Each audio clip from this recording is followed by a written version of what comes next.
Hello, everybody. Welcome back to Small Streamer Diaries. This is episode 2. So, if you have not listened to this podcast or the video series, Small Streamer Diaries is a series in which I, Rebecca MC, either host episodes or just talk about it myself. But I talk about my experiences and journey as a streamer, small streamer, content creator, what have you. And I started this as a podcast series because I just thought that it would work well as a podcast where I'll have different guests on. So my first episode was about the different streaming platforms with my good friend Polybius of Arcadia. And today I have Polybius back with me. Polybius, I'm back, hello. y'all. Polybius is back. Thank you for having me on again. Thank you for being here again. It's a lot of fun last episode, so I think we'll have a lot of fun talking about I agree. the tools of streaming We and always what we have use. fun. True. But yes, hello everybody. Glad to be back. So I will have all of Polybius's links in the description, so please check them out. We both live stream games and also talk about this kind of stuff. So today we are talking about, like Polybius said, we are talking about tools, streaming tools that we use, streaming tools that we like, dislike, all of that stuff. So let me ask you this first, Polyb. Okay. What would you say was the most important tool to have when you started out? The most important tool to starting out for streaming, that's a hard decision to make, or hard to come up with, because streaming was a little bit different back in the day than it is now. I guess one of my best tools to have is Photoshop or an image editor to make thumbnails and to make them, efficiently when I need to. There's other programs besides Photoshop. You can use GIMP, that's free. But I think that's one of the most important, useful tools that I've been using since I started again this time around this year on YouTube. Now on Twitch, you don't really have thumbnails, so I don't know. I guess OBS would be the one and only program back then that you needed. That's kind of it. Of course, Google Images, you can get stuff from there and make it into your own for like a layout to your stream. Yeah. And that's kind of what I did. But yeah, generally speaking, I think it's good to have an image editor and OBS. Those are the two things that I would learn how to use earlier on.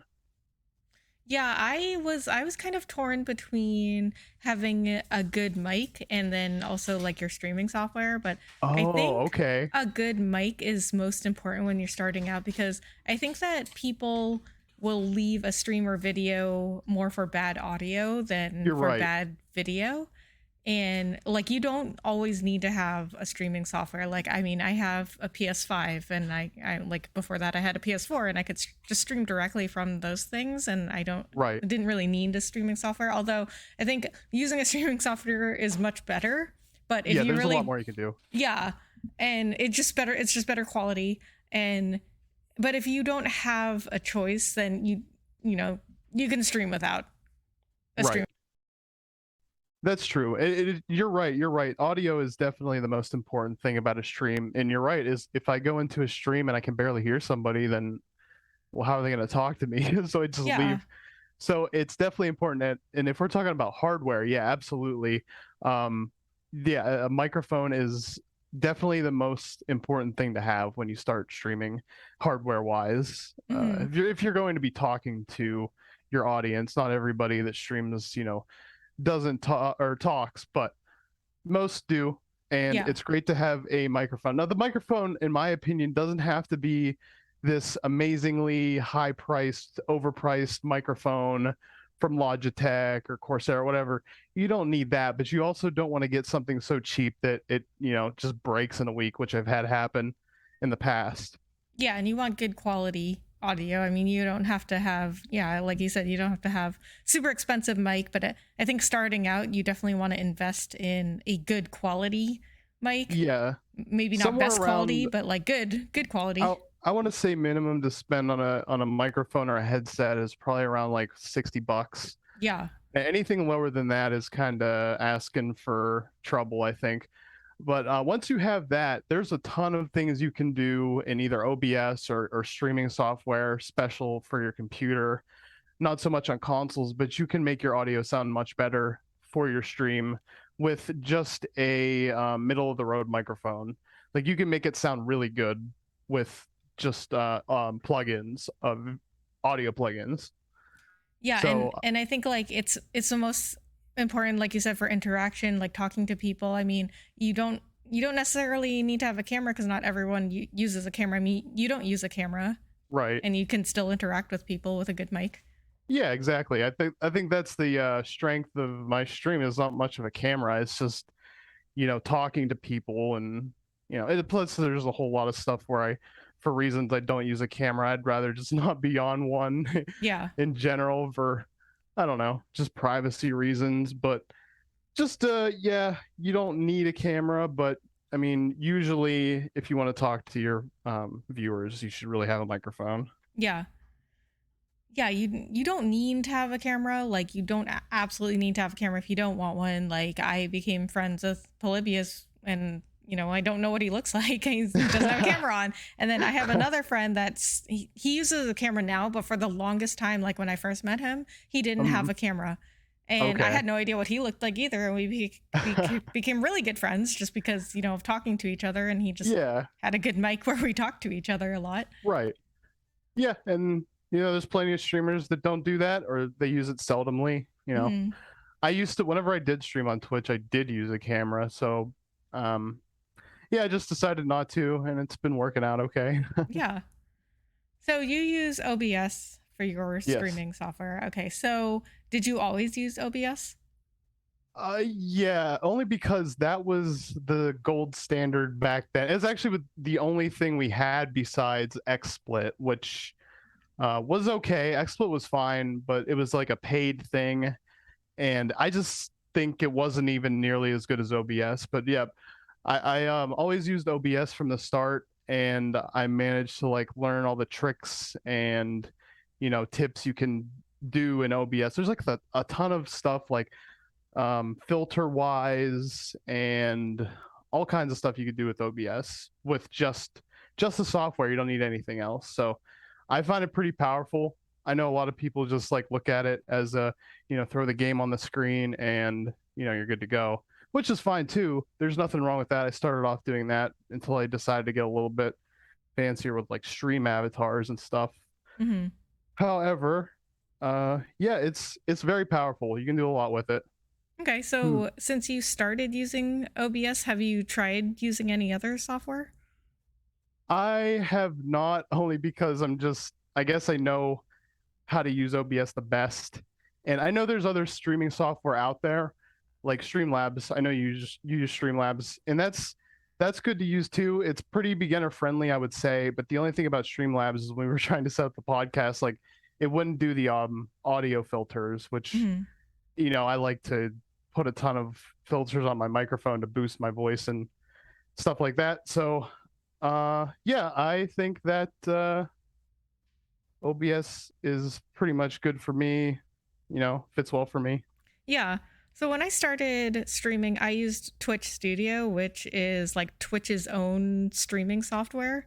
And I don't know where it is now, but when I started using it, it was in beta and it was like super, super, super basic. But I think it was a good first step into learning how to use streaming software because I mean, it had all the basic stuff. Like it worked like an OBS or a Streamlabs. Like you went in and like set up scenes and sources and things like that, but it was like so basic that I couldn't even have like I have like a a little starting screen and a be right back screen that it's like a GIF, it just like loops, and an end screen, and I couldn't use those in Twitch Studio. It just like didn't support those. Yeah. And it didn't support like transitions either. And so Right. it didn't do a lot of stuff that I like wanted to do. So eventually I moved to Streamlabs. And obviously if you can't use Twitch Studio if you want to stream on some other platform other than Twitch. So, but like I think it was a really good like first step learning how to use a streaming software.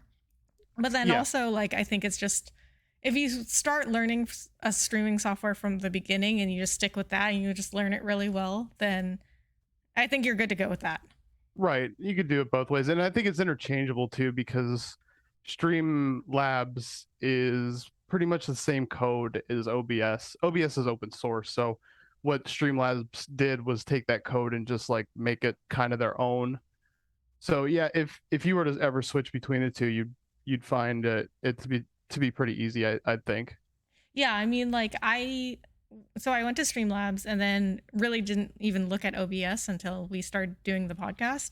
Hmm. And like it looks totally different to me. So I had to have Polly B's help with setting up the podcast and I was like, okay, wait, where is this? Because some of the things are the same as in Streamlabs, but I didn't know where it was in OBS, and Yeah. there's just like different options too. And so yeah, I'm just used to Streamlabs. Like I'm sure if I started with OBS, you would be used to OBS and wouldn't really need to ask. Right. Yeah. Um yeah, I just think that OBS is pretty much the way Yeah. that I, you So know. what was that other streaming software you mentioned that was with OBS? Like Oh, your only other oh, oh. option other than OBS? So there's Stream Elements. Stream Elements is a plugin for OBS that honestly kind of makes the OBS Classic experience with the feature set of Streamlabs. So I have that plugin installed, and what it does is it shows me my YouTube chat. It shows me my activity feed, like my donations and who subscribed, and a bunch of other useful information that you can also go live straight from that software. You can set up your title, your thumbnail, and your description right from there. You don't even need to go to YouTube. Although I do recommend going to use the studio. I mean, I've gotten used to that, but I mean, it depends how you want to do it. Okay. So yeah, Stream Elements. I would say if you do get OBS and you want some stream alerts or add-ons and you don't want to use Streamlabs, go with Stream Elements. They're pretty much the same kind of deal, just they do it just a little bit differently. Okay. I didn't know that. Mm-hmm. Yeah, yeah. The plugin is pretty good. I've been using it for a while now, and yeah, it's more or less the same thing, but Yeah. just a little different. You're able to use the audio source or the audio filters and plugins and stuff. Okay, cool. All right. So, what are some tools that you wish you had started using earlier? Okay, so this is a big one, a video editor. I Mm-hmm. really, really wish that I got into video editing a while ago, because I'm starting to realize that uh, pre-recorded video and edited videos are still doing really well. Because just last week I just uploaded a reaction video of just just a cutscene from an old video game, and it hit the algorithm, and it's like still getting like 20 views per hour. So Nice. I really wish I knew how to edit things better to keep people's attention more for longer, Mm-hmm. so I can keep fueling that algorithm boost. But since I really don't know how to edit videos proficiently, I either have to hire somebody or I have to learn it myself. And of course, when you're running a YouTube channel, there's you're already busy with so many things, Mm-hmm. so you just have to find the time for that. I intend to practice more on that as I make more videos. But yeah, that's definitely video editing is that's one thing that I wish I learned. And I picked up DaVinci Resolve. That's what I use to video or edit videos with. Okay. Yeah, I agree. I wish I had started doing videos earlier too. And I mean, this is something that we talked about in the last episode where we were talking about different platforms, but I'm going to bring it up again. But, Okay. like people think that when you're a streamer, you can just go stream and you just go live and that's all you do. Like that's it. That's all you need Right. to do to grow. And I mean, some people can do that, but for the gigantic majority of people, we have to make Hmm. other content. And Yeah. one of, the better content creation platforms is YouTube. So a lot of people are going to YouTube and creating content there. And I mean, I cannot tell you like one streamer, like one of the very top streamers that doesn't use YouTube or didn't use YouTube to grow, because I see some streamers, maybe like just a few, like I could count them on one hand. I'm sure there are more that I don't know of, but the ones that I know, if they don't do YouTube now, they did in the past, and they just stopped doing their YouTube channel and grew an audience there and then went to streaming. But almost every single one, or I don't even want to say almost every single one of those big streamers has used YouTube in order to grow their content creation. And so like edited videos is like almost something we have to have. Of course. I mean, yeah, for the most part, it's good to have them if you're going for that kind of creation, but you could just do live streams for the most part. Like I got a lot of my subscribers from live streaming, just live streaming, but I also got a lot more just from shorts, which I don't really edit those shorts. I just kind of stick them in OBS, and I make the vertical aspect ratio so it's like a phone screen, and then I just record on OBS, and I just throw it on YouTube right then and there. But I know I could do a lot better if I work to edit those and chop them up a bit. See, I would still say like creating shorts and like the TikToks and that kind of vertical short form content, I would still consider that edited content, because I mean, I would say like 95% of the streamers I see on Twitch, they literally don't do anything but stream. Like they don't create shorts, they don't create TikToks, they don't do Instagram, they don't do Twitter, they don't do YouTube. Like literally all they do is just stream. Yes, right. And that's the philosophical reason I think people are on Twitch, because it is just like hit the button and go live and hope for the best. But you're not going to get very far if you don't go on the third party platforms, share your stuff and whatnot. So yeah, exactly. So even just doing shorts, I think can help you grow so much, because like I have shorts that have like thousands of views. Yeah, same. I actually hit a new record last night. Oh, nice. I got up to like 6,400 or something. Oh, wow, nice. So, what was the short?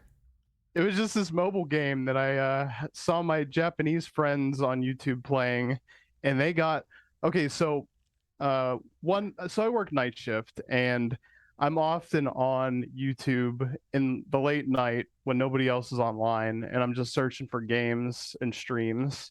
Usually if I come across live streams from Japan, and I go in and I talk to them with Google Translate, and I just kept going back to these couple channels who were just starting out YouTube.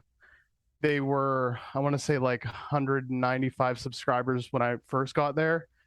And this girl who was playing Kingdom Hearts just started making shorts after I kind of like started making those Sonic shorts, but we'll talk about that like later in another podcast. But she made a bunch of shorts, and like over the course of the week, she went from like 300 subscribers to 4,300. Oh wow, it's crazy rise. So right, I don't want to get too off topic about that, but it was just crazy to see. So I just decided to play the same game, and it's working a little bit. So yeah, because I mean, I think even editing a short is a lot more involved than people expect. Because like for me, I used to have to watch my entire stream over again and like pick out clips and just like trim them into clips, because Streamlabs didn't have like a clip feature. Well, they do now, but they didn't have like a clip feature. And then Twitch had a little clip feature, but then I went to YouTube, and I think they also have a clip feature now. But when I went to YouTube, there wasn't one. I don't think, anyway. So there definitely wasn't. They just added clips, and I think this year, I think it was like early this year, they added clips. Oh, okay. So then definitely when I went to YouTube, there wasn't a clip function. So I had no way of making clips like during my stream. So I used to have to download my entire stream and go through my entire stream and look for clips. And now Streamlabs has a clip function where if I think like, oh, that makes a good clip, I can just press a hotkey and it'll clip the last. Well, I have it at 60 seconds, but you can clip however many seconds you want. And Yeah, that's so, pretty but cool. yeah, it's awesome. I love it. I love it so much. It's made my life so much easier. Actually, yeah, I didn't know about that in Streamlabs. Hmm. Maybe there's a plugin for Stream Elements. I'll have to check it out. Yeah, that would be nice. But I usually use the YouTube clip function these days whenever I need to clip somebody else's stream. Although, yeah, I kind of get what you mean. You have to go through your stream again and you have to look. And what I usually do is I bring up the stream or the video, like the pre-recorded video after the stream is done, and I put that as a window capture in OBS, and then I just kind of find the clip that I want, Hmm. start recording, and then start playing the video. So it just records that part of the screen. You don't have to, put it in a video editor or anything like that. You just kind of recapture it. So that's kind of how I do clips. I know I could do it better, but Oh, that's that's what I've been interesting. doing. I haven't thought of that. So what I do is I just like take the clip. Well, now I take the clip straight Hmm. from Streamlabs, and I used to have to watch the whole video and take clips out. I would just like trim the video into Right. a little clip and then save all the clips. Now I just take the clips directly from Streamlabs, but then I have to go into like an editing software. So I use Capwing, even though I have Adobe Premiere Hmm. Pro to edit videos, but it's just easier to do it in Capwing for shorts because shorts are, well, they're short. So it's Right. easier because Capwing's faster. Like, because Adobe Premiere Pro, I think it's really good, but it's just so like involved that it takes Right. a long time to process even like a 10-second clip. That's why I don't like using it either. I use OBS just for the shorts, just for that too. Yeah. Because if you put the OBS profile in a vertical aspect, and you could just make a canvas for yourself, like you can put your anything anywhere. Hmm. So I mean, that's kind of what I do. I just kind of put the video in the middle, and either I don't know, I put like a GIF, like some looping GIF in the background, just to give it something, or I just keep it like completely blank. And Yeah. yeah, I'll let the or I'll just do like a full screen of the video if I think it's cropped enough Hmm. to make sense. But uh yeah, Capwing. I've heard of Capwing, but I never used it. I know has like gotten a lot popular. Yeah, it's Over the well, they have a free version which I use for my shorts and clips, and then they Yeah. have a paid version which has a lot more features.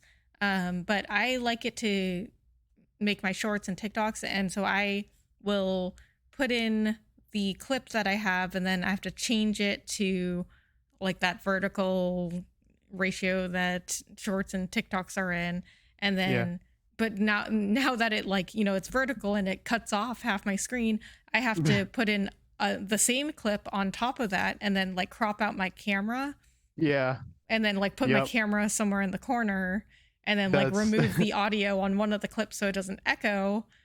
And so I right. think it's a lot more involved than people think it is just to make a short or a TikTok. Yeah, it can be for sure. Yeah.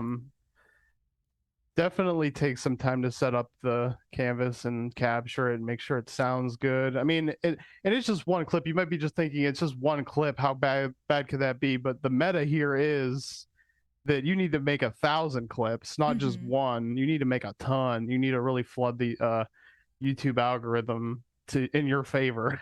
Yeah, So you have like to make a lot. I try to have a clip for every single day because I don't Yeah. post or stream every single day, but I want to still upload something. So I try to have enough clips stored up where I can post something every day.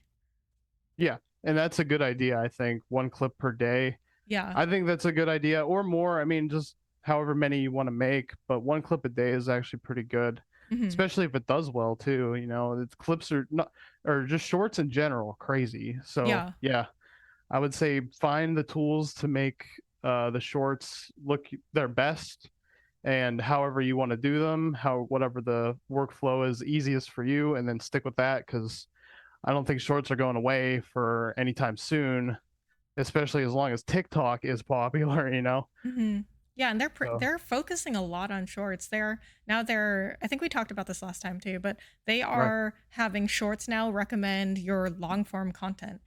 Oh, okay, that's good news. Yeah, I think we were talking about that too. Yeah. Okay, okay. Yeah, so shorts are doing well. So guys, if you're not doing shorts, get on it. And I also think that doing shorts it's a good introduction to start editing Yeah, it is for because it's not sure. like too involved. It's not as involved as editing an entire video, but it'll start getting you started in the right direction with editing.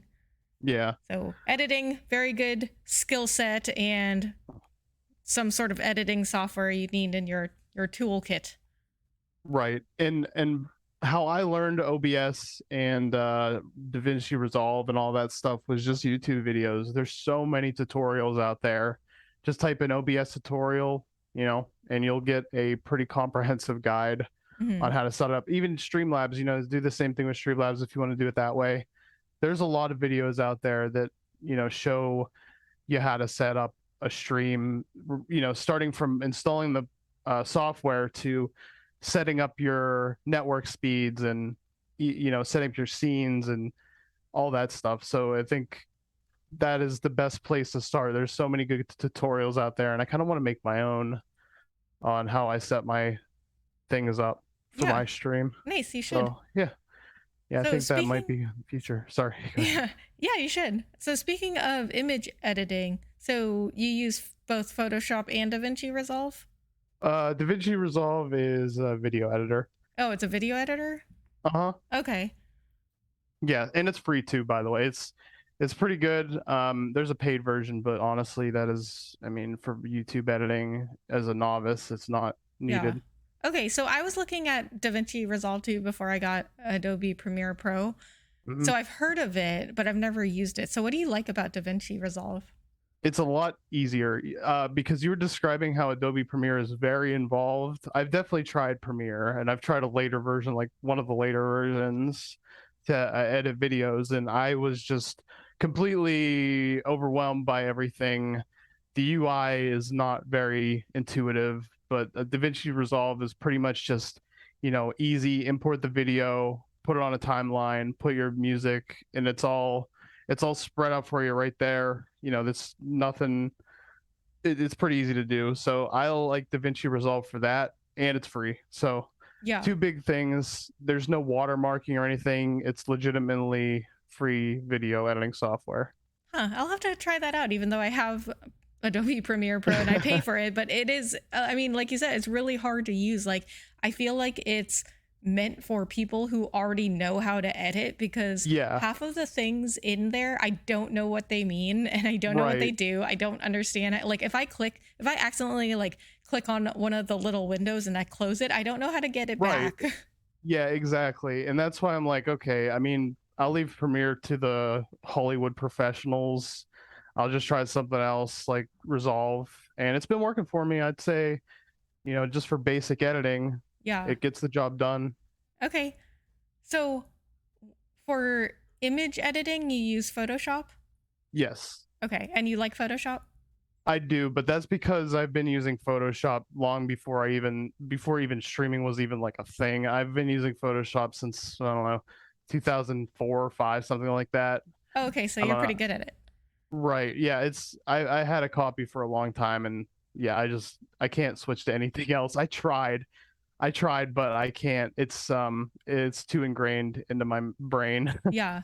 Okay. Well, so let me ask you this then, because I have Photoshop too, but I use it as like its very basic form. Like I'm sure it could do a lot more, but Mm, I'm not good at photo editing at all. Like I could probably just use some free photo editing software and it would do just as well for the things I do. But the reason yeah, I got Photoshop and Premiere Pro was because I was like, okay, I'll probably have to learn these things eventually, and they're kind of like the gold standard for photo and video editing. So I just decided yeah. to get it right from the start. But how did you go about learning Photoshop? And what were like what were the first things you would suggest for somebody to do when starting with Photoshop? I want to say that I started learning Photoshop in high school. They had like a class for it. I think that's how I got introduced to Photoshop because we definitely had a computer class that taught it, and it taught us the basics. What, your high school taught Photoshop? That's so cool. Yeah, I was surprised too, but yeah, they taught us that, and I just kind of learned from that, and then of course YouTube. was just emerging around 2005, 6. And there were tutorials on there too about how to use Photoshop. So I mean, the method was to just make sure to use all the resources you have, like Google, YouTube, and you'll realize it's not too hard to learn. Photoshop especially is not that bad compared to Premiere, because there's not like a billion tools in Photoshop. There's a bunch, but what's presented to you is just basic stuff. Like, you can understand what that tool is going to do. So it's pretty easy. There's some tricks that you can learn, like keyboard shortcuts. That's important. It's good to learn how to use the filters to make drop shadows, outlines, things like that, to make your images like pop out and look good. Okay, So cool. yeah, that's where I learned it. And my best advice is hit up YouTube. There's a lot. Yeah, we are big fans of YouTube here. Yeah. So, okay, so let me ask you this, and my next question / topic. So, Okay. what is a tool that you didn't think, or tools? What is a tool or tools that you didn't think of when you started doing content creation, and along the way you were like, oh, I need this? Huh. Something that Okay. you wish you had started with. Okay, I want to say this is kind of like a more intermediate kind of device, but a Stream Deck. If you have a Stream Deck, and if you don't use a webcam and you're reliant on audio and sound effects to, keep your audience engaged, the Stream Deck is paramount. And honestly, even if you have a webcam, this thing is incredible. It's a little on the pricey side, but I think it's getting a little bit cheaper, the older models, which still work just as fine. So they didn't come out exactly while I was streaming. Like, the Stream Deck was invented and sold while I was taking a break.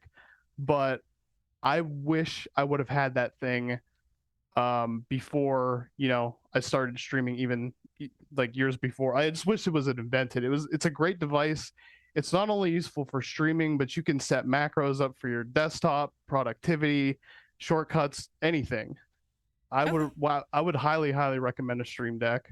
Okay, cool. Well, this is a really good topic that you brought up then, because I don't have a Stream Deck, but I have been really interested in one for a really long time. So do you use the smaller Stream Deck or the bigger one? I got the big boy. Okay. Okay, so what kind of things do you use it for?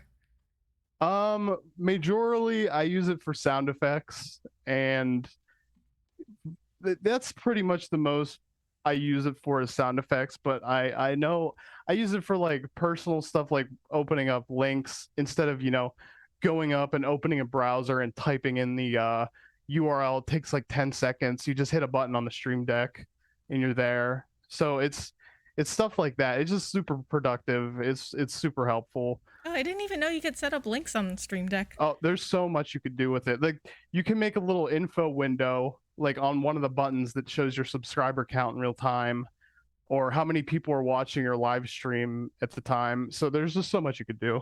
Oh man, now I'm gonna have to get one. I recommend it. Yeah.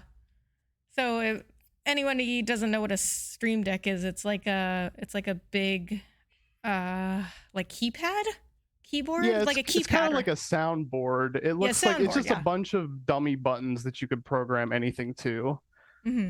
Like And you can, hotkeys. yeah, basically hotkeys. So basically, what I use mine is for sound effects. I just throw an MP3 in the software, and then I assign a little cube for it, and you press the button, and it makes a sound. So it's pretty cool.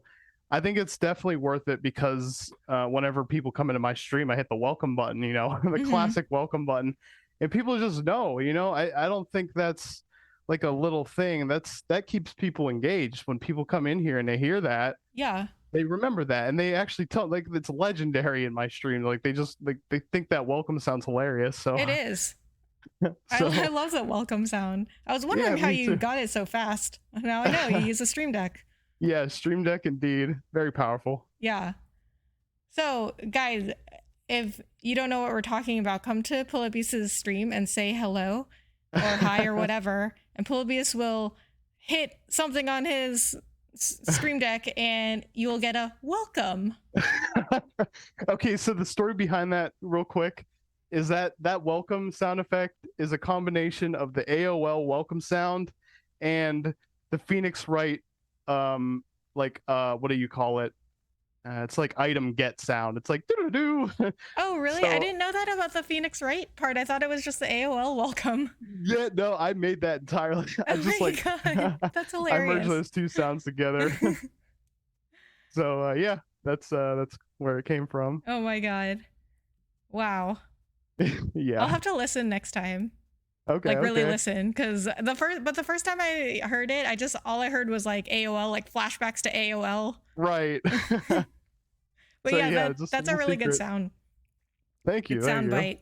And I also think that like having a stream deck would be really useful for even just like super simple things like changing scenes, because like since I Yeah. don't have a stream deck, I have to, click on from my starting screen, I like click on changing my scene in Streamlabs, and then like, I switch to my main scene and my camera's on, and then you see Right. me like sitting at my computer for a minute like clicking on stuff before I can actually get to my stream.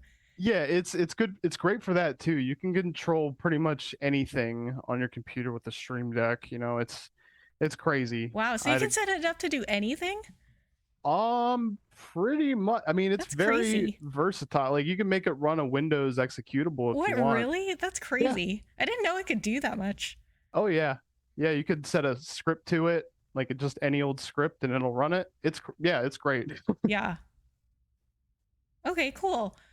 So, in terms of like gaming tools, Mhm. because we're both gamers, Okay. so in terms of gaming, what would you say is the most important tool if one is a gaming streamer? Okay, so I use the text to speech chat thing now. No, I wouldn't recommend this to everybody, but if you do use the text to speech chat, and by the way, the URL I use is called speechchat.com. That's the speech chat or text to speech program I use, and I think it's invaluable. Or wait, yeah, valuable. I think it's incredibly important to have if you're playing games, while because you can't take your eyes off some games. Like some games you can pause it, but if you're playing a multiplayer game and you want to get to chat as fast as you can, you have to take your eyes off of the game to read it, and that could cost you whatever you're doing in the game. Mm-hmm. So text to speech is really great for that. I wish I started using it way earlier on, and I really, because whenever I thought, I was like, oh, text to speech, people are just going to abuse that, and people still do. They do. Trust me, they do abuse it. Mm-hmm. But if you go into YouTube settings for your channel and increase strictness on the chat, it will basically do most of the heavy lifting for you, as to people not abusing chat. Yeah. But that makes you you know you can approve their message if they said something bad or whatever, something that got caught by the filter. That's just like an extra step of work for you, though. That I Yeah. do. It's like a thing that you have to. It's a give and take. Yeah. Okay, so if it wasn't clear, um, Polybius has a stream set up to where like a text to speech voice reads every single chat message out loud Yes. to him so he doesn't miss anything. And you know what? I'm going to tell you, I've never seen anybody do that. And when I saw Really? you doing that, yeah, I've never seen anyone doing that. When I saw you doing that, I was like, that is such a good idea because, yeah, you're right. Like, we're gaming, we don't always pay attention to chat. Like, we try, and we Yeah. know that's, the basis of streaming is like, oh, interact with your chat. But we're also playing a game at the same time, especially with like very story or mechanic heavy games. That's why I kind of like to switch back and forth between like very story heavy games, mechanic heavy games where I have to like really pay attention, to games like, Yeah. I don't know, like Fall Guys or whatever, where there's no story really, and I can like pay more attention to chat. Because like when I was Yes. playing The Witcher, there was like so much story and so many things I had to pay attention to that I couldn't pay as much attention to chat as I wanted. Right. And also Yeah, the it's AI hard. voice, it pronounces certain words in a Yeah, really funny way, and it gives you some really good content. It does. You're right. It's hilarious because I just started using it and I put on the Australian accent or Oh whatever, boy. and honestly, my chat just gave her a name. She's Cassidy, the talking robot, And I'm like, well, I guess this is a permanent thing. Guess they just named her. Yeah. So, yeah, I would say speechchat.com. I can't find anything better right now. I've been on the lookout, but I've also been kind of busy doing other things to look for a better text to speech program, but I can't find anything. And whenever I do, I will report back on the podcast and let you all know. But that's my suggestion. Turn on increased strictness for your chat. Use text to speech, and if people do start abusing it, finding ways around to abusing it, there is a blacklist feature. You could just add their name to the blacklist, and Good idea. it right. It does take a little bit of extra steps. It does, but it's worth it. Yeah.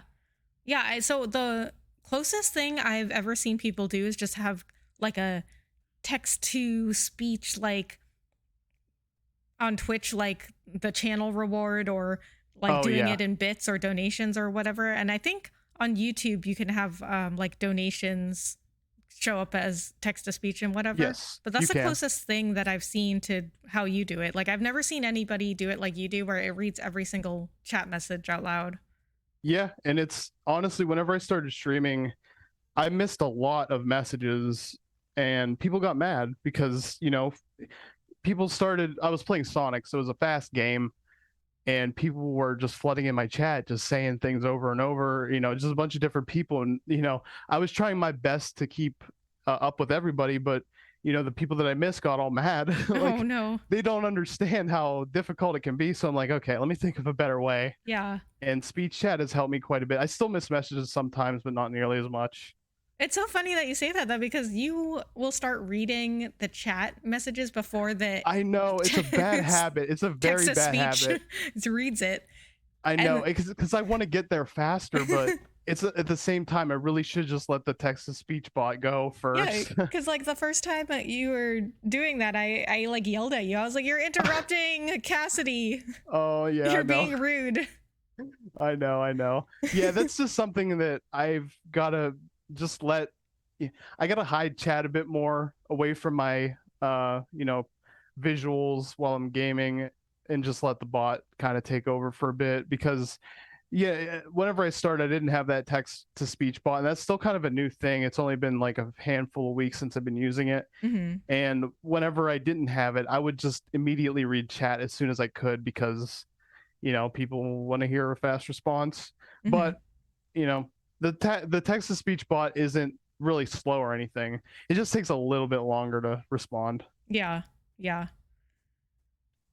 Okay, so in terms of, I want to talk a little bit more about hardware. So in terms of computer hardware, because I know not everybody uses a PC to stream, but I think for most people, it is the end goal or a goal along the way during content creation to get a PC.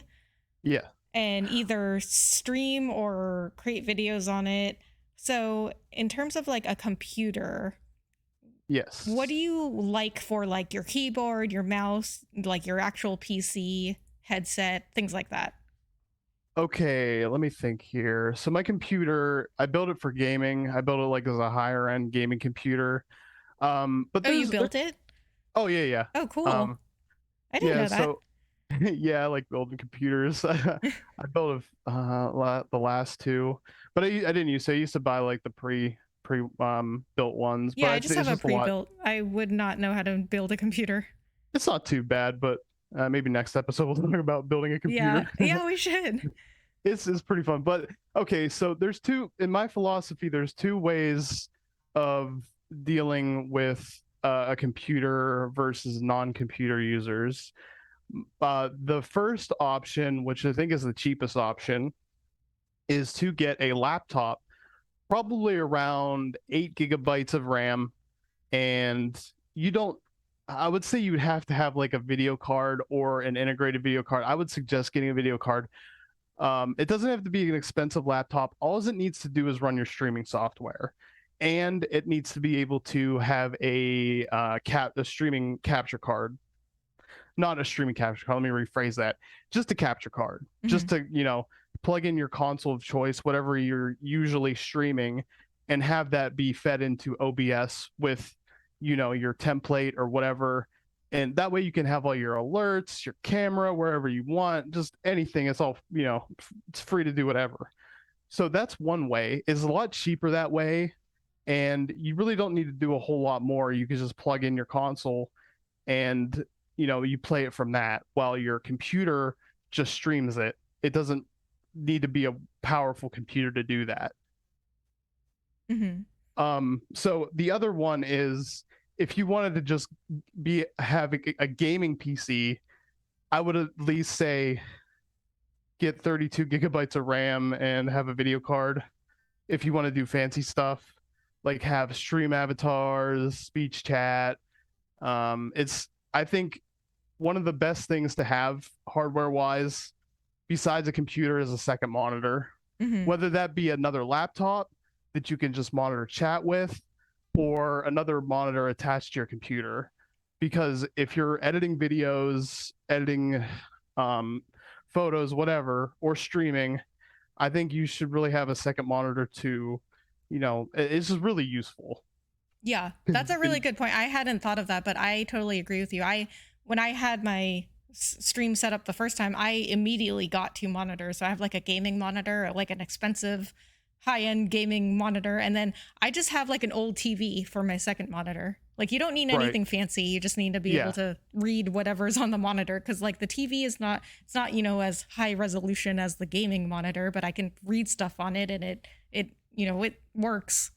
Yeah, and you just need to have that for information, really, just easily accessible information, because I only game on one, but I have 2 other monitors attached to the same computer for whatever, like, watching another stream, or switching music, or editing Steam avatars while I'm streaming, stuff like that. It's just, I have 3 set up on my computer, and it seems like enough, but sometimes I whip out the laptop, open that up too, to monitor chat as well, because mainly because I use I'm gaming on my computer, and I don't want to alt tab out to my desktop, because it'll screw up the game and will screw up the video settings. So I just use a laptop, and I just, deal with chat on there. Yeah. It's a lot easier. Yeah, and I know people that just use their phone to look at chat. Like, you use whatever you can as a second screen. Like, I know lots of people who just use they just use their phone. Yeah, and that works too. Yeah, phones work just fine. And it's just so they can read their chat. It's like, I am sure you already have something you could use as a second screen. Like, I just had this old TV lying around that nobody was using, and so I just picked it up and used it as my second monitor. It didn't cost me anything. Yeah, it's easy. All you need is an HDMI cable, is all, pretty much. And if you wanted like a little TV to use as a second monitor, like if you didn't have one just lying around like I did, like, these TVs are they're so cheap now. You could just pick one off of Craigslist probably for super cheap and use that as your second Goodwill, monitor. Or something, anywhere. Yeah, Goodwill, thrift store, secondhand stores, yeah. So that's a good idea for having a second monitor, as cheap as you can get. But let's see what else for hardware. Okay, my headphones is like a personal choice. I use the Corsair, I think they're called Virtuoso headphones, and I think they're awesome. They're wireless, and they're really comfortable. And you're able to plug them into your computer and actually have a direct link. It's not just Wi-Fi or Bluetooth. You can actually, connect them to your computer. The microphone, honestly, it doesn't sound the greatest before processing, but post-processing, it sounds incredible. Like, I think what I came up with my stream with this microphone is pretty. It sounds pretty good in my opinion.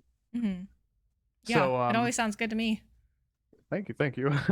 But yeah, I would say for your headset, there's so many ways you could do this, and I'm a headset guy. Like, I just use a microphone and the headset. Like, I like to walk around. That's what I'm doing right now. I'm pacing back and forth while we're doing the podcast. So I've got that energy while I'm talking. So I love to have the wireless headphones when I need them. Yeah, I have the Logitech, I don't even know what they're called, but they're the Logitech like wireless headphones, and I love having wireless because I have so many wires at my setup Yeah. and so many things on my desk that wires get caught everywhere. Right. Yeah, it's bad. It's bad over here too. Yeah. So I think people, really can underestimate the power of having wireless things. Right. Yeah, I would say if you're just starting out, maybe it's not super worth it, but along the as you grow, as you are able to, you know, put more money into your setup, I would say wireless is pretty Hmm. awesome. Yeah. Oh, All right. okay. Okay. Can you think of anything else? I don't think of I don't think we have any or I have anything else right now. But maybe we think of anything more. We could do a part 2 in the future. Yeah. I think tools are actually I do have a lot more to say, but it would be a lot more. I was gonna go Okay. into like YouTube tools, like the stuff you could use on YouTube, but Oh, we I could think we make could like a wait. whole episode about Yeah, that. exactly. Like we could do a whole long thing on that. So Yeah. we'll save that for another episode if you're cool with that. Okay. Yeah. Yeah. I have nothing else to talk about regarding tools. Okay, All cool. right, guys. Thank you so much for listening. Hope you found this helpful. And as we said, we may do a whole episode on just YouTube tools. Like, look at us thinking of episode ideas in the podcast. Yeah, we're just starting out, so we got to start somewhere. Yeah. But Yeah. so far, I think it sounds good. I think the first feedback that we got looked all positive, so keep Hmm. doing it. Yeah. It'll be a good thing. All right. Sounds good.